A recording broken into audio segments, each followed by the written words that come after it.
As dairy farmers fight to survive, many are finding an edge in technology. News 19's Candace Price finds out how artificial intelligence and robotics are quickly changing the landscape of an industry in crisis. Candace? Last year, more than 800 Wisconsin dairies shuttered their doors. That's a record 10% of the state's dairy industry gone, seemingly overnight. In an effort to help these farmers survive, one man is using advanced technology. This is about lowering costs and then, keeping a family dairy farm running. John Seehafer owns Seehafer Refrigeration, headquartered in Marshfield. The company has installed 30 robots on dairy farms in the Coulee region. This is truly a labor savings. Robotic milking has changed the way we think about milking cows, in the fact that no longer do we have to physically be here to milk the cows. The robot is called Laley Astronaut.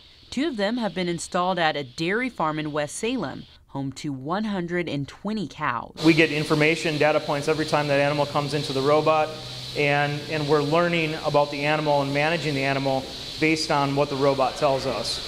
So it really changes the way a dairy farmer looks at his herd of cows. UWL economy professor Taggart Brooks believes that industries like dairy farming are transforming, and that could mean jobs lost. What we see now with robotic milkers and this technology, tractors using GPS to largely drive themselves almost autonomously, what we've seen is, again, a continued sort of replacement of labor with capital. But John says that on dairy farms, it's getting harder to fill jobs anyway.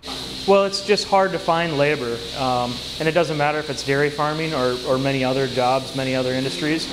And so it's not that they don't want to, it's just we can't find the people to be general laborers. The cost of this technology is steep at $150,000 to $200,000 per robot. You're looking at a 5 to 7 year return on investment.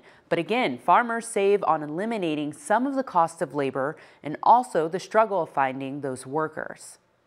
All right, thanks, Candace. Both John and Professor Brooks recently spoke at a panel on the annual Economic Indicators Conference at UWL, and that discussion focused on how robotics are shaping industries throughout the Coulee region.